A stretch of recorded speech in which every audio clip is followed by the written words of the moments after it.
नाज़रीन आदाब, खैर मकदम है आपका। आप देख रहे हैं जी सलाम और हम लेकर हाजिर हैं कश्मीर एक्सप्रेस। आइए रुक करते हैं अपने जम्मू कश्मीर की खबरों का अगले 1 घंटे तक।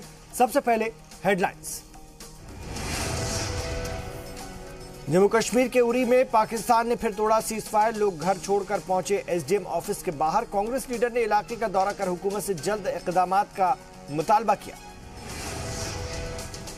एलओसी पर पाकिस्तान की गुस्ताखी को मिला करारा जवाब। हिंदुस्तानी आर्मी ने मेंढर सेक्टर में कई पाकिस्तानी पोस्ट और बंकरों को तबाह किया। साबिक वजीर आला फारूक अब्दुल्ला ने दी हिंद और पाक को दिल साफ रखने की नसीहत। कहा नफरत छोड़ बात करे दोनों मुल्क। अजमेर दौरे पर बोले फारूक।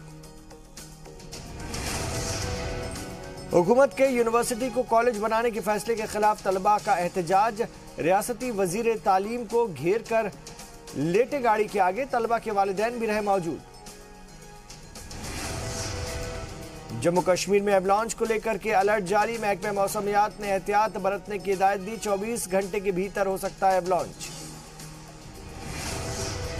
और जम्मू में दम तोड़ता स्वच्छ भारत अभियान। कचरे के ढेर में तब्दील हुई जम्मू की तस्वीर। हर तरफ दिखता है सिर्फ कचरे का अंबार। आप देख रहे हैं कश्मीर एक्सप्रेस।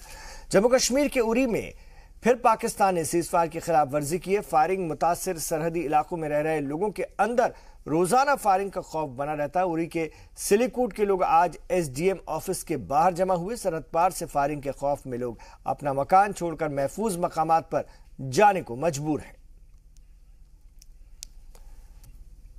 इधर कांग्रेस के सीनियर लीडर और साबिक रियासती वजीर ताज मोहिउद्दीन ने फायरिंग मुतासरा इलाकों का दौरा किया। ताज मोहिउद्दीन ने फायरिंग मुतासरों से मिलकर उनका दुख बांटा। साथ ही हुकूमत से मुतालबा किया कि सरहदी इलाके के लोगों के लिए मुस्तकिल तौर पर कोई हिफाजती इंतजाम किया जाए। कांग्रेस लीडर ने एलओसी के पास के गांव हथलंगा, चुरंदा और दीगर इलाकों का दौरा किया। ताज मोहिउद्दीन ने हुकूमत से मजीद मुतालबा किया कि मुतासरीन को सरकार फौरी तौर पर बुनियादी राहत और इमदाद का सामान दिलाए।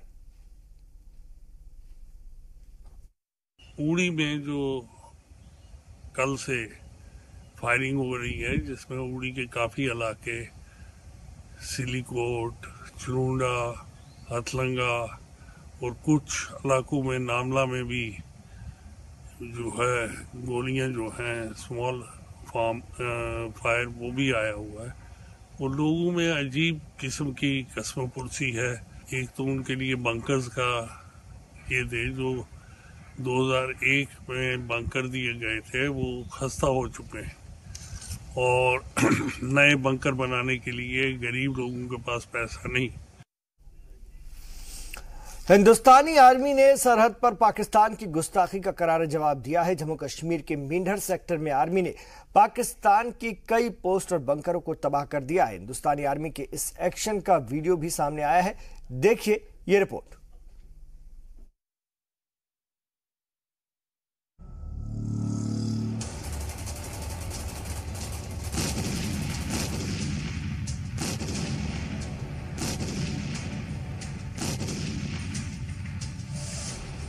ये धमाका हिंदुस्तानी आर्मी के गुस्से और बदले का है।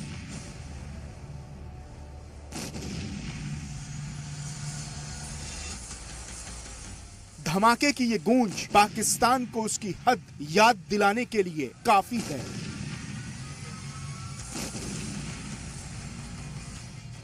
हिंदुस्तानी आर्मी का मानना है कि तुम एक मारोगे तो हम 10 मारेंगे।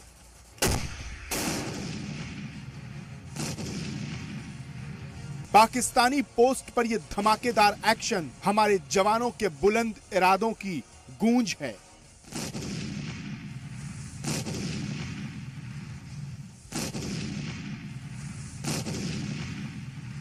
वो कहते हैं ना कि लातों के भूत बातों से नहीं मानते, और पाकिस्तान पर यह बात बिल्कुल सच साबित होती है। पाकिस्तान बिना उकसावे के लगातार फायरिंग और मोर्टार दागकर हिंदुस्तानी आर्मी के सब्र का इम्तिहान लेता है। लेकिन जब सब्र का बांध टूटता है तो ऐसे ही धूल और धुएं का गुबार उड़ता है। हिंदुस्तानी आर्मी के गुस्से की ये तस्वीरें जम्मू कश्मीर के पुंछ जिले के मेंढर सेक्टर की हैं। 22 फरवरी को हिंदुस्तानी आर्मी ने पाकिस्तान को उसी की जबान में जवाब दिया। हिंदुस्तानी आर्मी के इस धमाकेदार एक्शन में पाकिस्तान की चौकियां और बंकर नीज तो नाबूद हो गए। मेंढर सेक्टर से लगे पाकिस्तान की ये वो चौकियां हैं जहां से मिलिटेंटों को दरअंदाजी के लिए पाकिस्तान की फौज कवर फायरिंग देती है। पाकिस्तान एलओसी और इंटरनेशनल सरहद पर लगातार सीज फायर की खिलाफ वर्जी करता है, लेकिन बुध को पाकिस्तान ने गुस्ताखी की हदों को पार कर दिया था और पुंछ में पाकिस्तान का हेलीकॉप्टर एलओसी के 300 मीटर के दायरे तक आ गया था। पाकिस्तान की बढ़ती हिमाकत को जवाब देना जरूरी था। इसके लिए हिंदुस्तानी आर्मी ने बारूद की बमबारी कर पाकिस्तान की चौकियों को मिट्टी में मिला दिया। जम्मू कश्मीर के मेंढर से सटे पाकिस्तान की सरहद में हिंदुस्तानी आर्मी के इस धमाके में कितने पाकिस्तानी जवान मारे गए हैं, इसकी तस्वीर जल्द साफ हो जाएगी। लेकिन पाकिस्तानी पोस्ट के उड़ते गुबार और धूल से नुकसान का अंदाज लगाना इतना मुश्किल भी नहीं है। रॉकेट लॉन्चर और भारी तोप से हिंदुस्तान ने एलओसी से 500 मीटर पर मौजूद पाकिस्तान आर्मी की पोस्ट को निस्तनाबूद कर दिया। आपको याद होगा कि 4 फरवरी को पाकिस्तान ने पुंछ और राजौरी में भारी गोलीबारी की थी। एंटी टैंक गाइडेड मिसाइल से हिंदुस्तानी पोस्ट को निशाना बनाया था। इस हमले में कैप्टन कपिल कुंडू समेत 4 जवान शहीद हुए थे। हालांकि 2 दिन बाद ही हिंदुस्तानी आर्मी ने अपने 4 जवानों की शहादत का बदला ले लिया था। हिंदुस्तानी आर्मी ने भी एंटी टैंक गाइडेड मिसाइल दागकर पाकिस्तान के 2 पोस्ट को उड़ा दिया था। इस हमले में पाकिस्तान को भारी नुकसान पहुंचा था। हिंदुस्तान ने पाकिस्तान को मिलिटेंटों की दरअंदाजी में मदद न करने की सख्त इंतबाह दे रखी है। बावजूद इसके पाकिस्तान अपनी हरकतों से बाज नहीं आता। इतवार को भी पाकिस्तान ने नापाक चाल चलते हुए बीएटी हमले की साजिश रची थी, लेकिन धोखे से हमला करने के बाद बदनाम बीएटी के बुजदिल कमांडो हिंदुस्तानी आर्मी के जाल में फंस गए। एक बीएटी कमांडो ऑन स्पॉट मारा गया, जबकि 2 कमांडो जंगी हालत में पुंछ के जंगलात में छिपते फिर रहे हैं।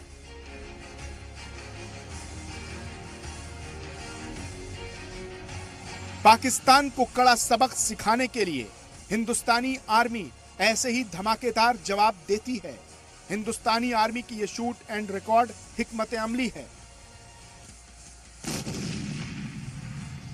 और पोस्ट पर ब्लास्ट की ये तस्वीरें हिंदुस्तानी आर्मी के गुस्से का सिर्फ ट्रेलर है।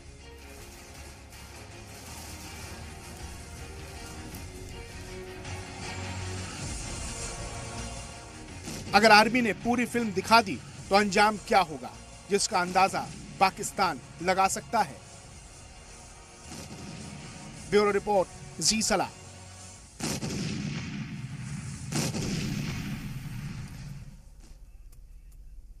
तो एक और पाकिस्तान सरहदों पर सीज फायर कर रहा है, तो दूसरी ओर जम्मू कश्मीर के साबिक वजीर आला फारूक अब्दुल्ला ने हिंदुस्तान और पाकिस्तान दोनों मुल्कों को दिल साफ रखने की नसीहत दी है।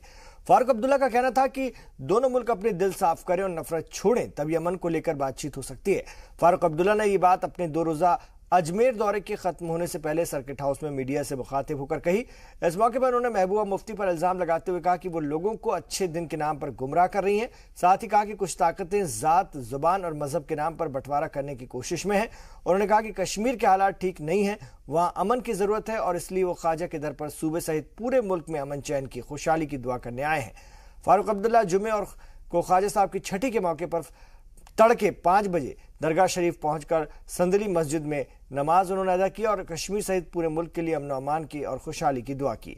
उनके साथ आए रुकन असम्बली देवेंद्र राणा ने इसी दरमियान पुष्कर पहुंचकर जगत पिता ब्रह्मा के दीदार किए और पाक पुष्कर सरोवर में पूजा की।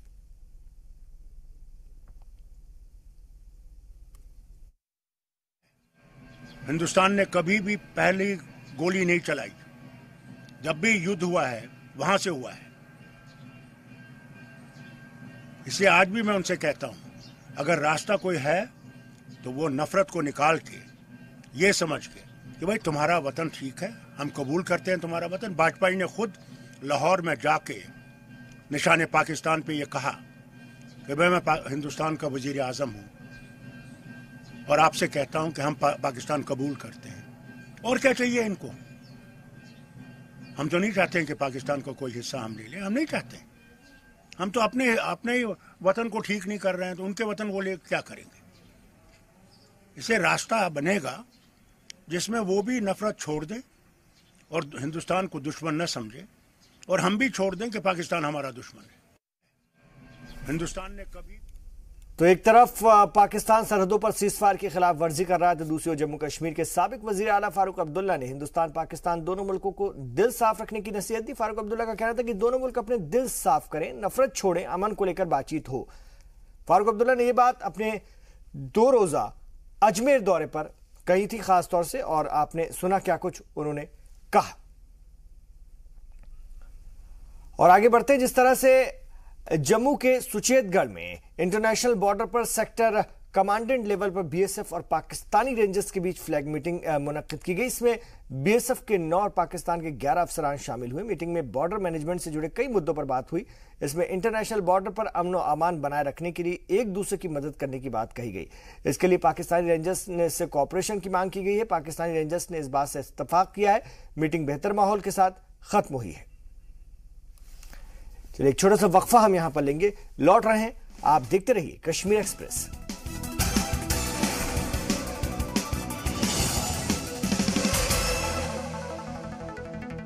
ब्रेक के बाद खैर मकदम में आपका, आप देख रहे हैं कश्मीर एक्सप्रेस। जम्मू में पीडीपी के चीफ तर्जमान रफी मोहम्मद मीर का कहना है कि पनागुज़ीन को इंसानियत के नजरिए से देखा जाना चाहिए, हमें इस पर पॉलिटिक्स नहीं करनी चाहिए। पंचायती इंतखाबात को लेकर उन्होंने कहा कि इसके लिए अच्छे माहौल का इंतजार करने की जरूरत है। इस मसले पर हमारे रिपोर्टर ने उनसे बात की। जम्मू कश्मीर में कई एक मामलात को लेकर हमारे साथ जुड़ रहे हैं जी मीडिया के साथ मोहम्मद रफ़ी मीर साहब, तर्जुमान आला पीपल्स डेमोक्रेटिक पार्टी। मीर साहब बहुत बहुत शुक्रिया जी मीडिया से बात करने के लिए। मीर साहब, पहला जो इशू है कि रोहिंग्या मुसलमानों को या बांग्लादेश के या बाकी ममालिक के जो हैं पनागज़ीनों की ज़िंदगी गुजार रहे हैं, इस पर भी अब सियासी मामलात खड़े हो गए हैं। गवर्नमेंट तर्जुमान, पीडीपी तर्जुमान, गवर्नमेंट का स्टैंड पे क्या हुआ? मैं आपको पार्टी की तरफ से ये बताता हूँ, पहले भी बात हो चुकी है कि यहाँ पे जो ये कम्युनिटी एक रह रही है रोहिंग्यास की, ये बड़ी ही डिस्ट्रेस कंडीशन में यहाँ आ गए हैं। और हमारा ये है कि जहाँ तक इंटरनेशनल लॉ का इनका सपोर्ट है, लोकल लॉज का इनका सपोर्ट है, इनको एक पीसफुल ज़िंदगी अलाउ करनी चाहिए तब तक जब तक हमारी सरकार और गवर्नमेंट की ऑफ इंडिया इस पर कॉल लेगी, क्योंकि ये कोर्ट में ऑलरेडी केस है वहाँ पे। तो जब तक को सब जुडिस केस है तब तक इनको पॉलिटिकली इस पर एक ये नहीं बिल्टअप किया जाए इशू, वो हमारा पॉइंट था। तब तक इनको अमन से रहने देना चाहिए, क्योंकि हमारी रियासत जो है पहले मुश्किल हालात से गुजर रही है। तो हम नहीं चाहते इस पर कोई ऐसा इंटरेस्टेड पार्टी या पॉलिटिकल पार्टी इशू बनाए जिससे कि रियासत जम्मू कश्मीर के हालात और ख़राब हो जाए। मीर साहब, वहीं आपका अलायंस पार्टनर, हालांकि आप गवर्नमेंट में नहीं हैं, आप स्पोक्स पर्सन है पीडीपी के, अलायंस पार्टनर कह रहा है कि इनके खिलाफ काफ़ी केसेस वगैरह हैं और इनके खिलाफ इंक्वायरी होनी चाहिए, जिनसे इनसिक्योरिटी आजकल अपना फील महसूस कर रहे हैं। इसमें बाज़ाब्ता रिपोर्ट आई है, कुछ माइनर एफआईआर्स वगैरह थे जो लोकल इशू से ताल्लुक़ रखते हैं। वो इसमें ताल्लुक़ इसलिए नहीं रखते हैं कि वहाँ पे कोई ऐसी एक्टिविटी है जो मुल्क के ख़िलाफ़ हो, जो रियासत के ख़िलाफ़ हो, जो किसी कम्युनिटी के ख़िलाफ़ हो। आए दिन जिस तरह बाकी लोगों के इश्यूज़ होते हैं उनके भी इश्यूज़ हो सकते हैं। वो कोई ऐसा इशू नहीं है जिसकी वजह से इनके ख़िलाफ़ एक्ट किया जाएगा। आखिरी सवाल होगा, मीर साहब के इंतखाबात मौखर किए जा रहे हैं, क्या माने कि ग्राउंड पे अब उतने हालात बेहतर नहीं है कि इलेक्शन किए जा सकते थे सरपंचों के? इसमें कोई दो राय नहीं है। ये महसूस किया गया पार्टी की तरफ से और हुकूमत को भी इस बात का नोटिस लेना पड़ा कि हालात बहुत ही ज़्यादा अच्छे नहीं थे, क्योंकि एक लंबा अरसा गुजरा, हालात ख़राब रहे, 2-2.5 साल हालात ख़राब रहे। हम चाहते हैं पहले हालात इससे बेहतर हों, उसके बाद इलेक्शन हों, क्योंकि इसमें लोगों की भी राय थी, बिज़नेस कम्युनिटी की भी राय थी, और ख़ासकर जो लोग टूरिस्ट ट्रेड के साथ ताल्लुक़ रखते हैं वो चाहते हैं कि एक अच्छा सा टूरिस्ट सीज़न हमें मिले। उसके बाद इंशाल्लाह कोई ज़्यादा देर नहीं, कुछ महीनों के बाद इलेक्शन करने के प्रोग्राम की रिकमेंडेशन की जाएगी। बहुत बहुत शुक्रिया। रफ़ी अहमद मीर, तर्जुमान आला पीपल्स डेमोक्रेटिक पार्टी, मुख्तलिफ इशूज़ पर अपनी राय दे रहे थे। अशरफ वानी के साथ से तजम्मुल, जी मीडिया, जम्मू। और university institute of engineering and technology के मसले पर यूनिवर्सिटी में तलबा और उनके वालिदैन के जबरदस्त एहतजाज के दरमियान रियासती वजीर तालीम प्रिया सेठी को घेर लिया गया और उनकी गाड़ी के आगे तलबा लेट गए, एहतजाज करने लगे। देखिए ये रिपोर्ट।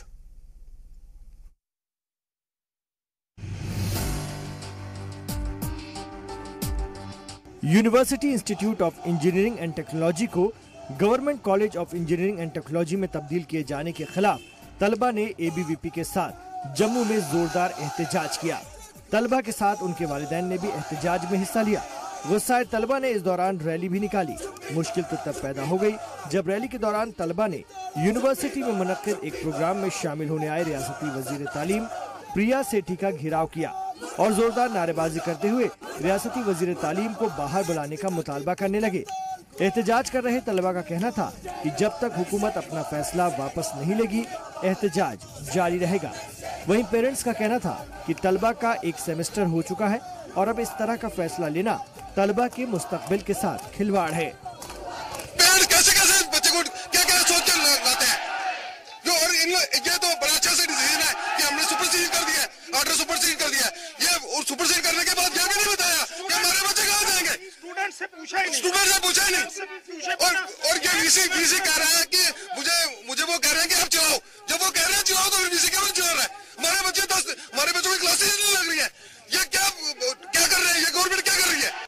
जम्मू विश्वविद्यालय लॉ स्कूल का छात्र, जैसे कि आप देख रहे हैं यहाँ पर आज आक्रोश रैली का आयोजन किया गया है।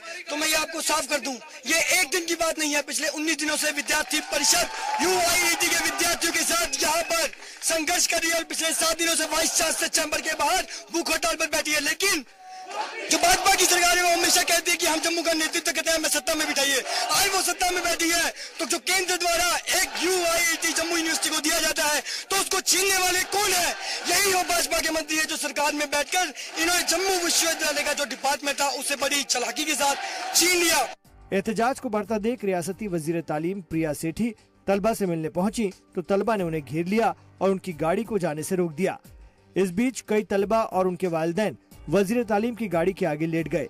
बिगड़ते हालात को देखते हुए रियासती वजीर तालीम प्रिया सेठी ने तलबा को यूनिवर्सिटी मसले पर हुकूमत से बात करने और तलबा की हिमायत करने की यकीन दहानी कराई। वहीं vice chancellor Jammu university professor RD. Sharma ने कहा कि इस मामले में जो भी फैसला सरकार का होगा यूनिवर्सिटी उस पर अमल करेगी। आपकी जो प्रॉब्लम है कि वो जेई मेंस के थ्रू आपकी एंट्रेंस हुई है, आपका ए ग्रेडेड वो है और मैं आपके पूरे सपोर्ट में हूँ। ये कैबिनेट का डिसीजन हुआ है जिसके अंदर और भी लोग बैठे थे, तो ये फाइनली हायर अथॉरिटीज के पास ले जाकर इसको रिवर्ट बैक करवाना पड़ेगा। मैं आप सबके साथ हूँ, ठीक है, मैं आप सबके साथ हूँ, लेकिन ये है कि आप सबको अब प्लीज मत बैठो आप लोग धरने धुरने पे, हम लोग आपके साथ हैं। हमें इंस्ट्रक्शन आए कि यूआईटी कॉलेज चलाइए, हमने चलाया। अब इंस्ट्रक्शन आए कि इसको आप वहाँ जीसीटी में कन्वर्ट कर दीजिए, तो उसमें यूनिवर्सिटी क्या करेगी? यूनिवर्सिटी का काम है पढ़ाना, वो हम करेंगे जो हमें काम कैबिनेट डिसाइड करेगी। तलबा के मुस्तकबिल के बारे में सोचना सबकी जिम्मेदारी है और एक सेमेस्टर के बाद इस तरह का फैसला वाकई चौंकाने वाला है। अब हुकूमत तलबा के हक में क्या फैसला लेगी ये तो हुक्मरान जाने, लेकिन मुस्तकबिल को यूं ही भगवान भरोसे छोड़ देना गलत होगा। ब्यूरो रिपोर्ट, जी सलाम। और हीगाम में ऑल्टो कार और टाटा सुमो के आपस में टकराने के चलते बड़ा हादसा हो गया। इस हादसे में 3 लोग जख्मी हो गए। जख्मियों में एक बच्चा भी शामिल है। जख्मियों को सब डिस्ट्रिक्ट हॉस्पिटल सोपोर में एडमिट किया गया है। श्रीनगर से कुपवारा चल रहे थे सर, तो ये यहाँ से आया अल्टो वाला। हाँ सर, तो इसने मैंने मतलब जहाँ तक मेरा सवाल है सर, इसने ओवरटेक पहले किया, फिर इसको स्टीयरिंग में इम्बैलेंस हुई थोड़ी बहुत अल्टो वाले ने सर। हाँ सर, फिर स्टीयरिंग में थोड़ा सा इम्बैलेंस हुई तो सर जो सुमो वाला था उसने मतलब बचाने की बहुत ज़्यादा कोशिश की लेकिन नहीं बच पाए सर। इधर महकमा मौसमियात ने जम्मू कश्मीर में एवलांच की वार्निंग जारी की है। अफसरान के मुताबिक जम्मू श्रीनगर नेशनल हाईवे समेत जिलों के ऊंचे इलाकों में अलर्ट जारी किया गया है और लोगों को एहतियात बरतने की सलाह दी गई है। Snow and avalanche study establishment तंजीम के तर्जुमान के मुताबिक कम खतरे के एवलांच का अलर्ट ऊंचाई वाले इलाकों के लिए जारी किया गया है, जिसमें बारामूला, गुलमर्ग, फुरकियांज गली, कारगिल, लेह, कुपवाड़ा, चौकीबल, तंगधार, कुलगाम, बड़गाम, बांदीपुरा, कंजंजवा और गुरेज सेक्टर के साथ ही जम्मू श्रीनगर हाईवे पर 24 घंटे का अलर्ट जारी किया गया है। इन इलाकों में रहने वाले लोगों को ज्यादा एहतियात बरतने की जरूरत है। और वर्किंग जर्नलिस्ट एसोसिएशन कुलगाम ने वीआईपी मीटिंग कवरेज से दूर रखे जाने के चलते जमकर एहतजाज किया। सभी जर्नलिस्ट डीसी ऑफिस के बाहर बैठ गए और एहतजाज करने लगे। जर्नलिस्ट एसोसिएशन का कहना है कि बातचीत के लिए सालसी किरदार अदा कर रहे दिनेश्वर शर्मा डीसी ऑफिस पहुंचे तो मीडिया को अंदर नहीं जाने दिया गया, जिसके चलते जर्नलिस्ट ने नाराज होकर एहतजाज शुरू कर दिया। हालांकि बाद में अफसरान के आने पर एहतजाज खत्म कर दिया गया।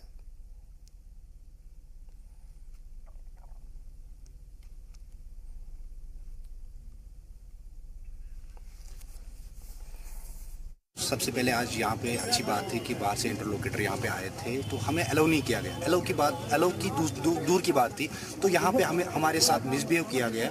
तो हम उस बात को लेके यहाँ पे प्रोटेस्ट कर रहे थे और ये बात भी बावर कराना चाहते हैं कि जब भी कोई वीआईपी फंक्शन होती है तो मीडिया को हमेशा अलाउ नहीं किया जाता है, इनके साथ मिसबिहेव किया जाता है। तो हम अपील करते हैं कि इस तरीके की बातें नहीं होनी चाहिए। अब यहाँ पे एडिशनल डीसी साहब आ गए, एसीआर साहब आ गए, तो उन्होंने यहाँ पे हमारे साथ, हमारे प्रेसिडेंट के साथ बात की। डीएसपी हेडक्वार्टर साहब आ गए यहाँ पे, तो उन्होंने इनके साथ बात की। तो अब हम ये प्रोटेस्ट जो है वापस ले रहे हैं।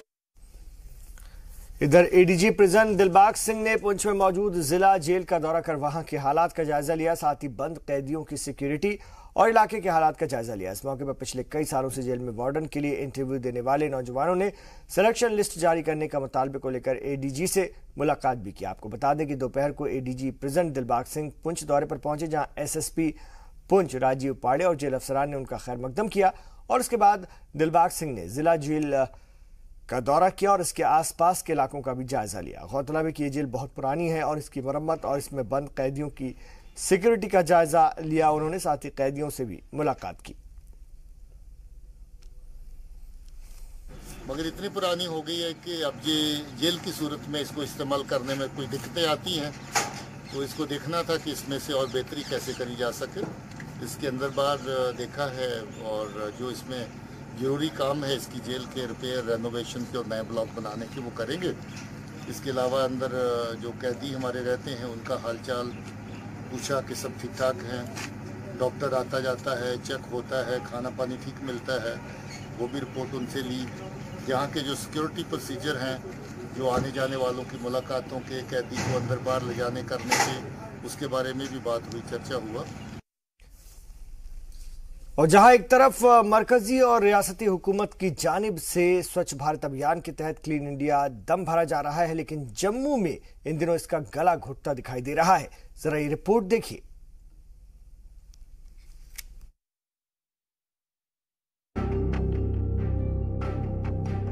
मंदिरों के शहर से मशहूर जम्मू की तस्वीर आजकल कचरे के ढेर में बदल गई है।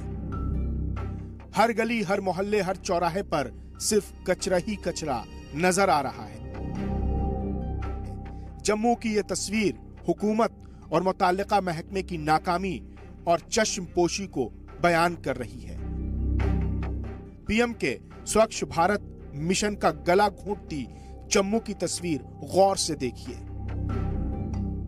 जम्मू के इस बदतर हालात के बाद भी हुकूमत क्लीन जम्मू का दावा कर रही है, लेकिन जम्मू का कुछ इलाका हुकूमत की नजरों से दूर कचरे का अंबार बना हुआ है। तो पहली बात है, इतनी ज्यादा स्मेल है, दुकान में बैठने में मुश्किल हो रही है। दूसरा आप देख रहे हो, आपने देखा ही है कितना ज्यादा ट्रैफिक में प्रॉब्लम आ रही है। बीमारियां आजकल कितनी है, मक्खियां वगैरह, मच्छर है यहाँ पे जगह जगह पे। मेरे मकान के बाहर पड़ा हुआ है, तो कमिश्नर साहब की ये नेग्लिजेंसी है, वो प्रॉपर हैंडल नहीं कर पा रहे।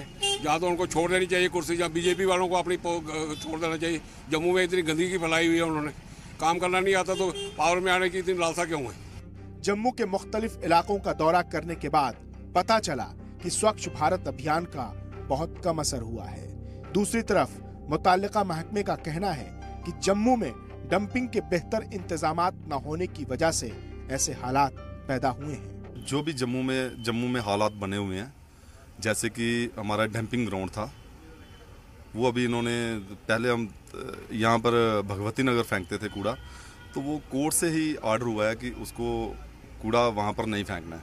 तो अब हमारी अपनी ही जगह है जो काला गांव है वहाँ पर, तो एक्चुअली वहाँ पर भी लोग रहते हैं, कम से कम भी काफ़ी गांव हैं जो वहाँ पर बसे हुए हैं। तो अब किसी गांव में ये कचरा फेंकना वो भी तो गलत बात है। तो इसलिए मैं तो गवर्नमेंट से यही कहूँगा कि जैसे बाकी शहरों में प्लांट लगे हुए हैं, कम से कम हमारा भी यहाँ पर प्लांट लग जाए ताकि जो शहर है हम अच्छे तरीके से साफ सुथरा रख सकें। 2014-15 में जम्मू को मुल्क में सफाई के मामले में 427वें पायदान पर रखा गया था, जो बीजेपी पीडीपी इत्तेहाद हुकूमत के लिए बड़ा चैलेंज था। पीएम मोदी ने 2 अक्टूबर 2014 को स्वच्छ भारत मिशन का आगाज किया, लेकिन उसके बाद भी जम्मू को सफाई के मामले में कोई खास जगह नहीं मिली। जम्मू को वाकई में क्लीन करने के लिए रियासती हुकूमत को बुनियादी सतह पर ठोस कदम उठाने होंगे। देखना ये होगा कि आने वाले दिनों में हुकूमत कुछ मुअस्सर कदम उठाती है या ऐसे ही लोगों को बेवकूफ बनाती रहेगी। जी सलाम के लिए जम्मू से राजन वैद की रिपोर्ट। एग्जाम का वक्त नजदीक है और ऐसे में नकल होना लाजमी है, लेकिन इस बार हुकूमत एग्जाम में नकल रोकने के लिए मुस्तैद है और उसकी ताजा मिसाल उधमपुर है, जहां 12वीं के इम्तिहान में नकल रोकने के कड़े इंतजाम कर लिए गए हैं। नकल को रोकने के लिए सीसीटीवी कैमरे लगाए जा रहे हैं और जिन स्कूलों में सेंटर बनाए जा रहे हैं वहां पर बाकी क्लास को छुट्टी दे दी गई है। इससे अंदाजा लगाया जा सकता है कि यूपी के बाद जम्मू कश्मीर में भी नकल रोकने के लिए मुस्तैदी दिखाई जा रही है। इधर कुलगाम की नीपोरा पुलिस ने साइबर क्राइम के इल्जाम में 2 मुलजिमों को गिरफ्तार कर लिया है। मुलजिमों पर नीपोरा के ही एक शख्स की फेसबुक आईडी बनाकर फेक आईडी बनाकर के फहश तस्वीरें डालने का इल्जाम है।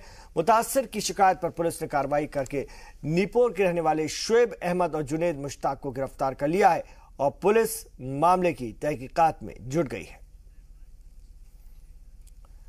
पुलवामा जिले के पंपोर के अंदरूसू और गुंदीबल गांव के लोग कई सालों से पीने के पानी के बिना मुश्किलात का सामना कर रहे हैं और मकामी लोगों को ट्यूबवेल लगवाकर गुजारा करना पड़ रहा है। गांव वालों के मुताबिक देही इलाकों के लिए वाटर सप्लाई स्कीम लागू की गई थी, लेकिन लाखों रुपए खर्च करने के बाद भी इसे अमल में नहीं लाया जा सका है।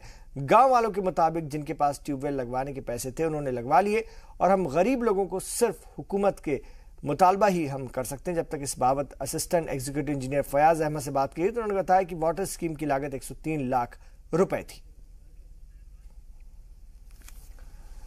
और सब डिस्ट्रिक्ट हॉस्पिटल पट्टन के डॉक्टर रियाज डग्गा का ट्रांसफर काल रूस कुपवाड़ा कर दिया गया है। इस कार्रवाई से नाराज होकर पट्टन हॉस्पिटल के डॉक्टरों ने जमकर एहतजाज किया और वजीर आला महबूबा मुफ्ती से ट्रांसफर ऑर्डर कैंसिल करने की अपील की। एहतजाज करने वाले डॉक्टरों का कहना है कि डॉक्टर रियाज ईमानदार डॉक्टर हैं और हर मरीज का ख्याल रखते हैं, लेकिन फार्मा कंपनियों की दवाइयां न लेने की वजह से उन्हें परेशान किया गया।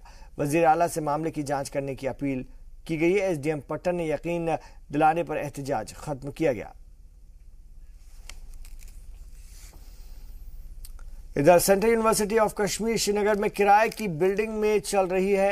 यूनिवर्सिटी गांदरबल में बनाई जानी है। वजीर आला महबूबा मुफ्ती भी गांदरबल के लोगों को सेंट्रल यूनिवर्सिटी गांदरबल में बनाए जाने का यकीन दिला चुकी है, लेकिन गांदरबल में यूनिवर्सिटी के कंस्ट्रक्शन का कुछ काम होने के बाद बंद कर दिया गया। गांदरबल में यूनिवर्सिटी की बिल्डिंग बनाने में आ रही परेशानियों को लेकर एमएलए गांदरबल और सेंट्रल यूनिवर्सिटी ऑफ कश्मीर के वाइस चांसलर के बीच मीटिंग हुई और मीटिंग के बाद एमएलए गांदरबल शेख इशफाक जब्बार ने कहा कि बिल्डिंग बनने में आ रही देरी यूनिवर्सिटी के लिए और जमीन की जरूरत समेत कई मसलों पर बातचीत हुई है। कंस्ट्रक्शन को लेकर आ रही अड़चनों को दूर करने की बात भी हुई है। वाइस चांसलर का कहना है कि कंस्ट्रक्शन के काम में हो रही देरी की कई वजह है। एक तो फंड के लिए सेंट्रल गवर्नमेंट पर मुंतशिर है, दूसरे कई टेक्निकल प्रॉब्लम है जो सामने आ रहे हैं, जिससे हल होने के बाद ही काम में तेजी आने की उम्मीद है। यूनिवर्सिटी के कंस्ट्रक्शन में भले ही तेजी न आ पा रही हो, लेकिन यूनिवर्सिटी गांदरबल में ही बनेगी, इस बात से मकामी लोग बेहद खुश हैं।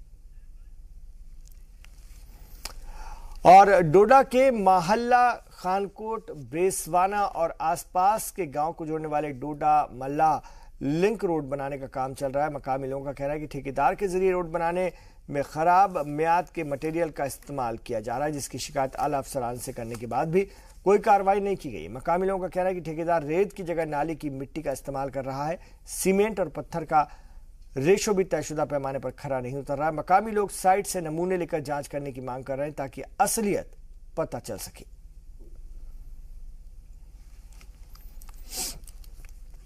इधर मगाम में सब डिस्ट्रिक्ट हॉस्पिटल जाने वाली रोड पर जबरदस्त ट्रैफिक जाम लग रहा है, क्योंकि पट्टन रोड पर कुछ गाड़ियां कानूनी तौर पर पार्क की जा रही हैं, तो दूसरी जानिब सुमो गाड़ियों के 2 स्टैंड होने के बावजूद भी रोड पर ही गाड़ियां पार्क हो रही हैं, जिसकी वजह से अस्पताल में इलाज के लिए जा रहे मरीजों को ट्रैफिक जाम की वजह से काफी दुश्वारियों का सामना है। इसको लेकर मकामी लोगों ने मुतालबा किया है कि सड़क पर गैर कानूनी तरीके से खड़ी वाली गाड़ियों के मालिकान के खिलाफ कार्रवाई हो। और कारगिल जिले के द्रास के पंद्रास गांव दुनिया का सबसे ठंडा इलाका है, जो कि डिस्ट्रिक्ट हेडक्वार्टर से तकरीबन 70 किलोमीटर दूर है। जी मीडिया की टीम पहली दफा पंद्रास गांव पहुंची, जहां पर लोगों की मुश्किलों का जायजा लिया। ये 4 फीट बर्फ यहां जमा हुई है, लेकिन बताया गया है कि गुज़िश्ता साल के मुताबिक इस साल ये कम है और इस दौरान लोगों को गुजारे के लिए मुश्किलों का भी सामना करना पड़ता है। लोगों का कहना है कि मरीजों को कंधों पर ले जाना पड़ता है, इसकी वजह से ज्यादातर लोग रास्ते में ही दम तोड़ देते हैं। हिल काउंसिल की जानिब से भी कोई सहूलत नहीं है, जिसके सबब आज भी ये इलाका बुनियादी सहूलतों से महरूम है।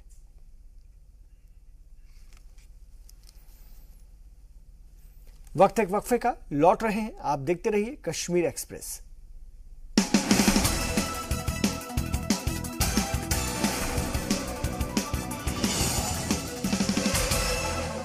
आप देख रहे हैं कश्मीर एक्सप्रेस। ब्रेक के बाद खैर मकदम है आपका। कारगिल जिले के द्रास के पंद्रास गांव में, जैसा कि हमने आपको दिखाया, दुनिया का सबसे ठंडा गांव है और यहां पर हमारी टीम पहुंची। 4 फीट बर्फ जमी हुई थी, लेकिन गुज़िश्ता कई साल से हालांकि इस बार थोड़ी कम ही बर्फबारी हुई है और लोगों को मुश्किलों का सामना करना पड़ रहा है। बर्फ की मोटी चादर यहां बिछती। सबसे ठंडा गांव ये कहलाता है जम्मू कश्मीर का और दुनिया का भी, जिसकी वजह से ज्यादातर लोग रास्ते में ही कई बार दम तोड़ देते हैं, बेहतर सहूलत न मिलने की वजह से।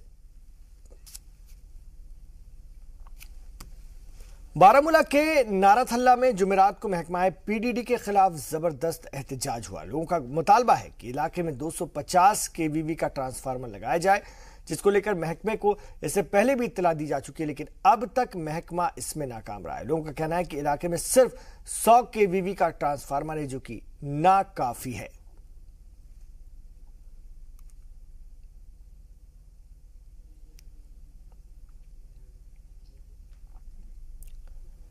तो ट्रांसफार्मर की मांग को लेकर लोगों का एहतजाज। और कुपवाड़ा में तीसरे रोज भी पटवारी अपने मुतालबात को लेकर हड़ताल पर हैं और उनकी मांग है कि जब तक रियासती हुकूमत उनके मुतालबात को पूरा नहीं करेगी वो कामकाज नहीं करेंगे। पटवारियों की हड़ताल की वजह से लोगों का मुश्किल हो रहा है जिंदगी का सामना करना और उनकी मुश्किलें बढ़ रही हैं। मजीद अगर हड़ताल कुछ दिन और जारी रही तो अवाम के रोजमर्रा के मामलात के अलावा सरकारी सतह पर भी बुनियादी काम में रुकावट पैदा होगी, जिससे कि सख्त मुश्किलात का लोगों को सामना करना पड़ेगा। दर्देपोरा लोलाब के लोगों ने बांदीपोरा रोड को लेकर मिनिस्टर अब्दुल हक खान के साथ डेवलपमेंट अथॉरिटी के खिलाफ जोरदार एहतजाज किया और लोगों का कहना है कि रियासती हुकूमत ने दर्दपोरा के लोगों से वादा किया था कि जब पीडीपी हुकूमत इक़्तिदार में आएगी तो हम दर्दपोरा से बांदीपोरा के लिए रोड लाइन की तामीर करेंगे, मगर आज करीब 4 साल बाद भी रोड की बात तक नहीं की गई है। एहतजाजियों ने रियासती सरकार पर इल्जाम आयद करते हुए कहा कि रियासती चीफ मिनिस्टर महबूबा मुफ्ती ने भी हमसे रोड का वादा किया था, लेकिन हुकूमत और हाकिमों के तमाम वादे झूठे साबित हुए। और अब बात यूट्यूब चैनल पर अलग पहचान बनाने वाली अंशिका क्रेजी कॉल की। कश्मीर पंडित घराने से ताल्लुक रखने वाली अंशिका जर्मनी में रहती है और इन दिनों अपने घर आई हुई है। श्रीनगर पहुंचने पर जी सलाम ने उनके बारे में बहुत कुछ जाना। पेश है ये रिपोर्ट। बेटा जॉब कैसी चल रही है? बस अंकल जॉब एक्चुअली मैं वो यूट्यूब पे कितनी मिलती है? पे ठीक ठाक मिल जाती है, गुजारा हो जाता है। वहाँ मौज मिलती है? हाँ मौज भी मिलती है, नदरू नहीं मिलते लेकिन। और जर्मनी अच्छा है कि जम्मू अच्छा है? अपना जम्मू सबसे अच्छा है ना? एक्चुअली जर्मनी काफी अच्छा है, मतलब इट्स वेरी ओपन माइंडेड और ये और जम्मू में अलग ही मजा है। फोन वोन आस करा क्या? अपने ही अंदाज में अलग अलग किरदार में फनी वीडियो बनाना, लोगों को हंसाना अंशिता कौल की पहचान बन गई है।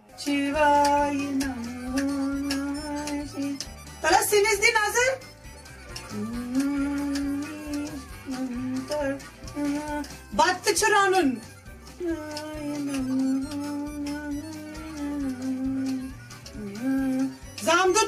vismans, not get sucuk. Walnuts. Social media पर अंशिता क्रेजी कॉल के नाम से मशहूर हो चुकी हैं। इनके YouTube चैनल ने दुनिया भर में धूम मचा रखी है। कश्मीरी पंडित घराने में पैदा हुई अंशिका क्रेजी कॉल जम्मू से ताल्लुक़ रखती हैं। पुणे यूनिवर्सिटी से कंप्यूटर साइंस में ग्रेजुएट अंशिका ने 5 साल IT इंडस्ट्री में नौकरी की, लेकिन कुछ अलग करने की चाह में उन्होंने नौकरी छोड़ दी।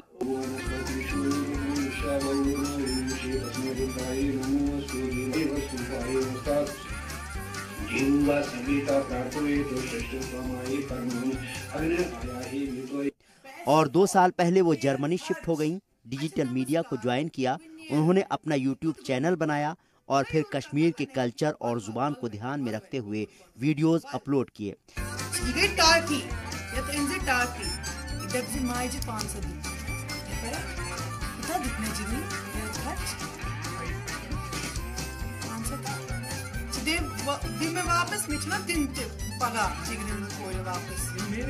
ये तेरे नहीं है, ऐसे नहीं होता है, ये देना होता है आपस में एक दूसरे को। तो मेरे को चिप्स लाना, मैं देती हूँ 10 रुपए, तो जा चिप्स लेके आ, बट ये मेरे को वापस दे 500। जी मेरे को लाई लगे। देखते ही देखते अंशिका के वीडियोस हिट हो गए।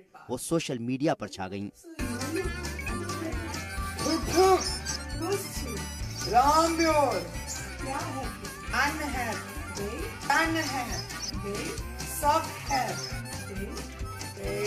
बुद्धि है।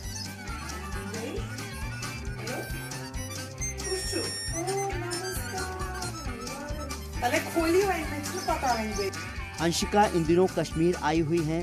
श्रीनगर पहुंचने पर जी सलाम ने उनसे खास मुलाकात की। हेलो। अपने फनी वीडियोस के जरिए कश्मीरी जुबान और कल्चर को अलग पहचान दिलाने वाली अंशिका YouTube पर छाई रहती हैं, लेकिन वो खुद को सेलिब्रिटी नहीं मानती।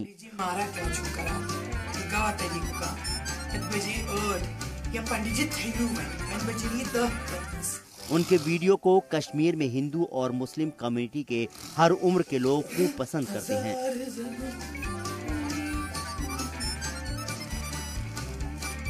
अंशिका के वालिद भी मानते हैं कि वो बचपन से ही बहुत फनी हैं। लोगों को हंसाना, खुश रखना उन्हें पसंद था। आज अपने वीडियो के जरिए वो दुनिया भर में कश्मीर के कल्चर और जुबान को पहचान दिलाने के साथ साथ लोगों के चेहरों पर मुस्कान ला रही हैं। Enjoyed that video. It made you nostalgic. My best wishes are with you guys. जी सलाम के लिए श्रीनगर से bureau report. And I hope you have a great week ahead. Bye.